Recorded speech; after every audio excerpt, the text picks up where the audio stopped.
I bet Christina's like, let's call Britney and act like we're making because Britney calls it making love, not sex. I'm not saying anything sexual happened, but come on, that is a little bit of a jab there to go on tour with the ex-boyfriend. I think at the end of the day, the brother got to do what he got to do. So I ain't mad at him. Whatever. Christina and Britney may have split time with Justin, but there's no sharing when it comes to the J-Man. So in the end, who's got Justin? In the battle for who's got Justin, Britney is definitely the winner.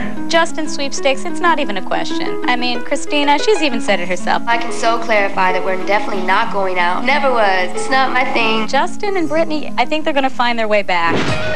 So at the end of round 10, Britney and Christina are tied with 5 wins each.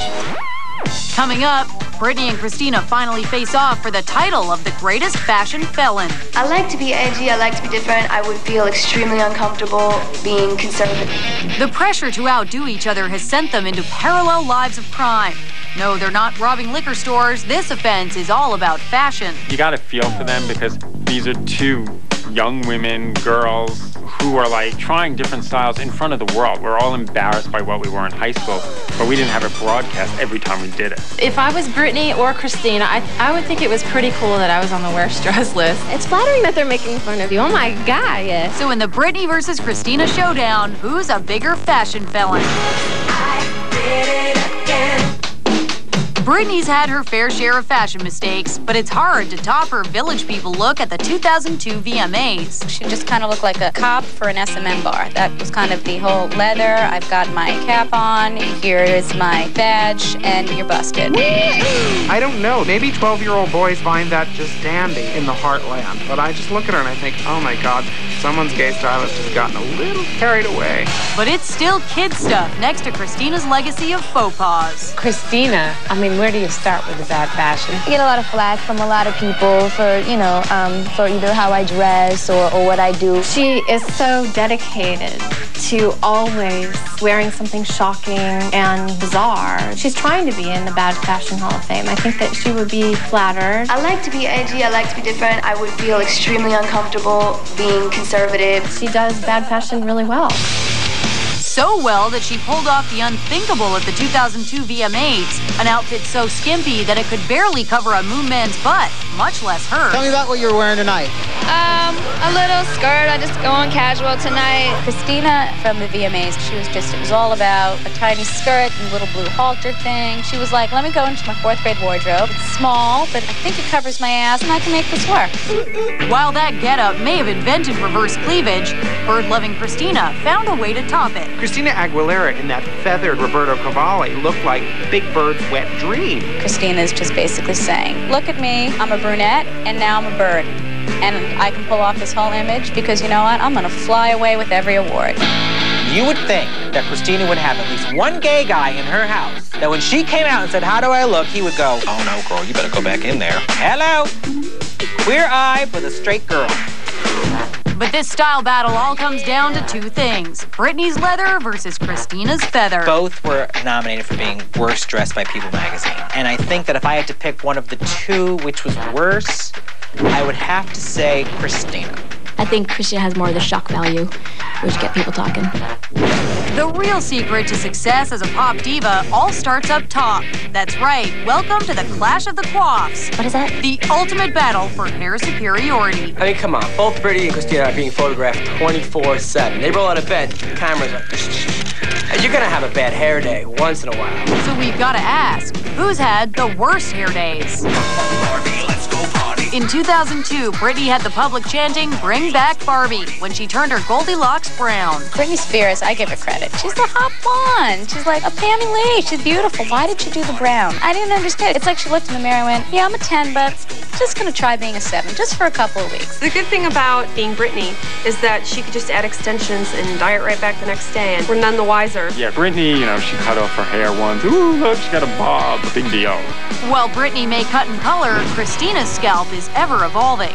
I've heard the term bad hair day, but Christina has had a bad hair career. I love this hair. Thank you. At the 2001 Grammys, Christina unveiled her infamous Million Braid March. Multicolored braids. She looked like she was attacked at a candy factory or something. I was not into that one. Got a little out of hand, but I don't think it was ugly. In 2001, Christina left the conditioner behind for her frizzed-out Lady Marmalade look. It looked like I could sleep in that hair. It looked comfy. You just want to curl up and take a little nap. That was when I took my braids out, so that was actually my hair at the time. I thought the afro was cool. The big hair paid off. But once Christina went black, she didn't want to go back. When Christina dyed her hair dark, I sort of smiled and thought that was kind of cool, that she wasn't stuck being blonde. I don't love Christina with the dark hair. It's a little Morticia. It's hard to go from blonde to totally brunette the way Christina did. That's really rough. You know, it's kind of, you go, ah. It's that kind of reaction that ultimately sets Christina apart by a hair. In terms of bad hair, Christina wins. She has more power in bad hair. Christina's mistakes are probably the most severe. She's the one that tends to really make extreme choices. Once the girls traded the Mouse Club for the nightclub, the rumor mill went nuts.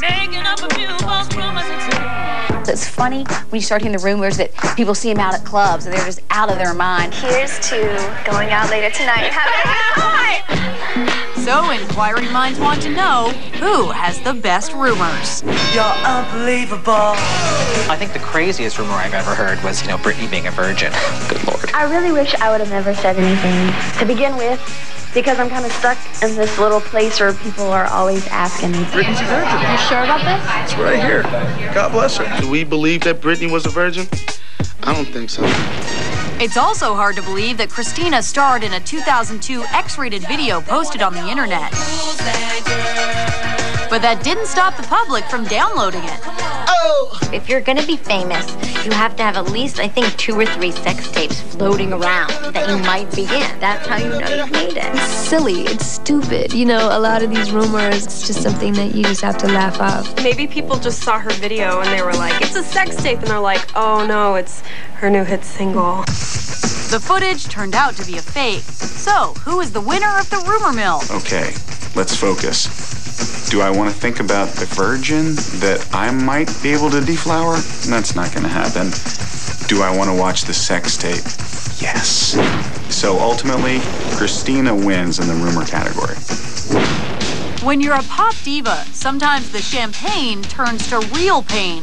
Like when Britney opened an ill-fated restaurant in Manhattan. What's your favorite dish on the menu? Fried chicken. And Christina pierced her privates. I express myself the way I feel need be. Which begs the question, who suffered more?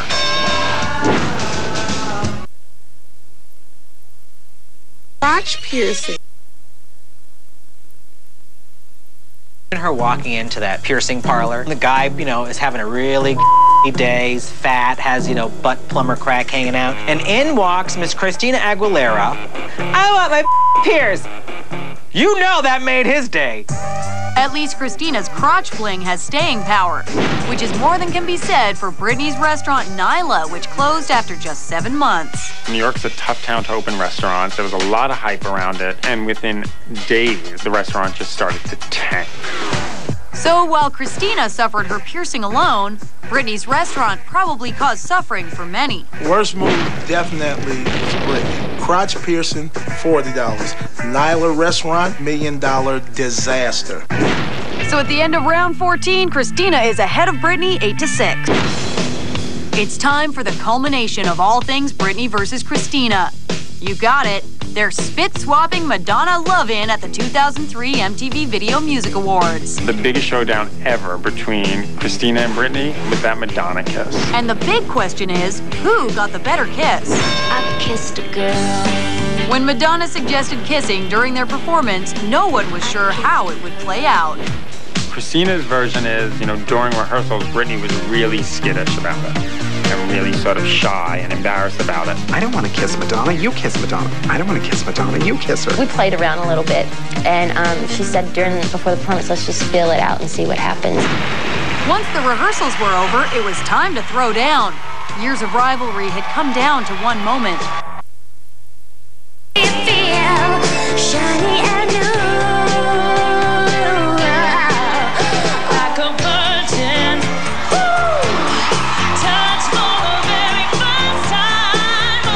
But the competition really began when Madonna hit the stage.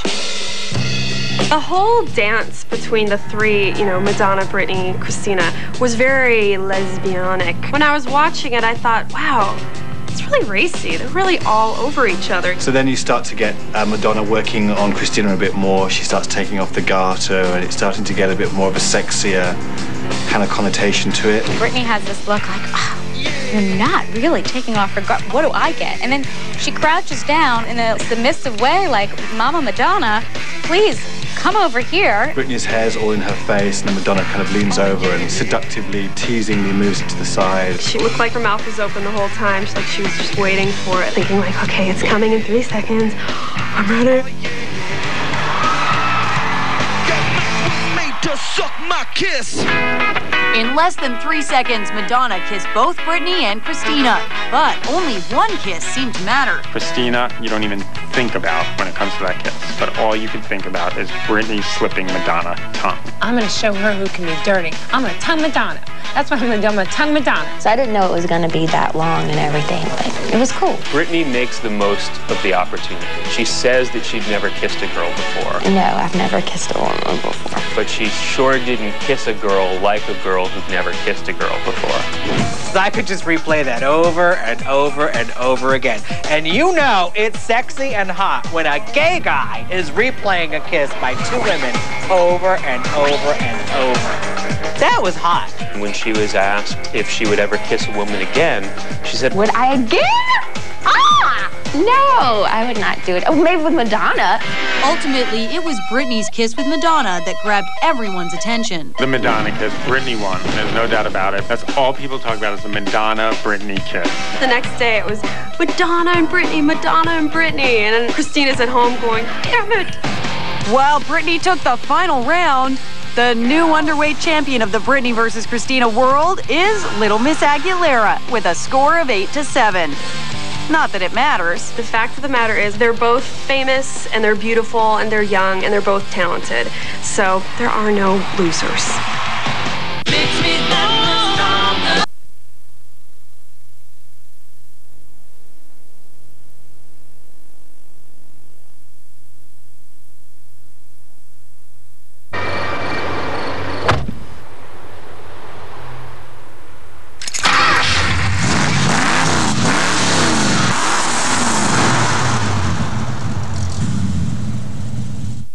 Hey du, immer noch alleine? Nicht mehr lange. Sende einfach SMS-Kennwort Flirt an die 77677. Genau, an die 77677. Und dein Flirt ist dir sicher. 77677. Deine Flirt-Community.